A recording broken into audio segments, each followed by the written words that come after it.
Assalamualaikum warahmatullahi wabarakatuh. Saya Nabila Sofia Marwah dengan NIM 22070004 dari kelas B1 PG PAUD 2022 non-reguler.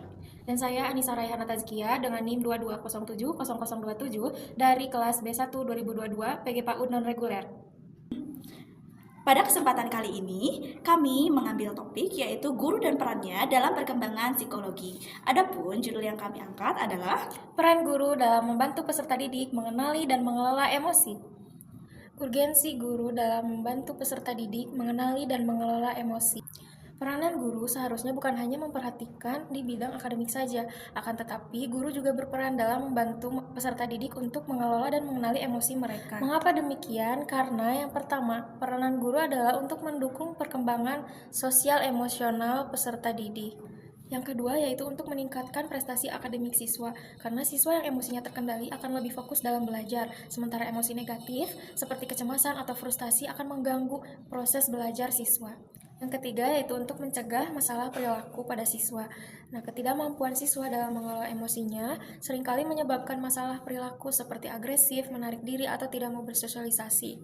selanjutnya mengenai data terkait guru yang belum memberikan stimulasi pengelolaan emosi pada anak usia dini, khususnya di Indonesia sendiri maupun global ternyata masih mendapatkan tantangan yang sangat signifikan. Salah satunya di Indonesia sendiri, menurut penelitiannya Wan dan Sari pada tahun 2010 menyatakan bahwa sebesar 66,7% guru masih memiliki pemahaman yang sangat rendah sekali dalam pendidikan emosi bagi anak usia dini. Adapun sisanya pada 22,2% guru sudah memiliki pemahaman yang tinggi mengenai pendidikan emosi bagi anak usia dini.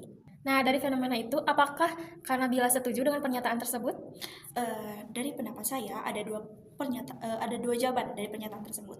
Yang pertama, Anda setuju dan tidak setuju, karena saya setuju karena memang di lingkungan saya sendiri masih banyak guru yang hanya mementingkan akademik pada peserta didiknya. Namun di sisi lain, seperti yang kita tahu di media sosial sendiri, bagi pendidikan anak usia dini itu sendiri, guru-guru sudah mulai memberikan perannya dalam bidang mengenali dan mengelola emosi kepada anak usia dini. Salah satunya yaitu ada suatu konten di mana guru ini memberikan inspirasi di mana anak sebelum masuk sudah dikenali beragam perasaan. Salah satunya ketika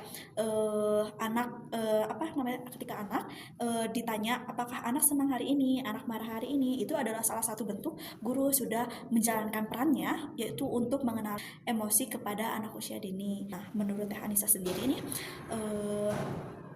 dari hal tersebut, apakah setuju tidak sih bahwa peran guru juga memang sangat penting dalam hal tersebut gitu? Atau pendapat Teh Anissa bagaimana sih dengan fenomena-fenomena yang terjadi gitu? Baik, dari pernyataan Kanabila, dari yang saya tangkap itu memang guru memiliki peranan yang sangat penting ya dalam membantu anak untuk mengenali dan mengelola emosinya. Akan tetapi, menurut saya, orang tua juga memiliki peranan yang sama pentingnya dengan guru ketika anak lebih banyak menghabiskan waktunya di rumah. Orang tua juga harus memperhatikan dan menstimulasi perkembangan emosi anak, sehingga hal tersebut dapat mendukung perkembangan emosi anak secara menyeluruh ketika guru bisa berkolaborasi dengan orang tua untuk menyelaraskan cara mendidik atau menstimulasi sosial emosional anak. Nah, berbicara mengenai peranan guru dan orang tua ini, menurut Kanabila sendiri, apakah ada cara yang lebih efektif untuk menyelaraskan pemahaman orang tua dan guru untuk bisa berkolaborasi dengan baik dalam memberikan stimulasi terhadap perkembangan sosial emosional anak? Baik. Menurut pendapat saya, bagaimana sih cara yang efektif itu? Yang pertama, sudah pasti ketika masih anak usia dini, anak sudah dibekali mengenai ragam-ragam emosi agar anak bisa mengenali emosi apa saja sih yang ada dalam dirinya. Nah, ketika yang kita tahu banyaknya ketika anak marah, ketika anak sedih itu kita tidak bisa memvalidasi hal tersebut. Makanya banyak sekali penyimpangan-penyimpangan secara tidak wajar anak mengekspresikan dirinya karena merasa adanya penolakan dari emosi yang dikeluarkan secara wajar tersebut. Makanya salah satunya itu adalah kita kenali emosi tersebut kepada anak, lalu kita validasi hal tersebut.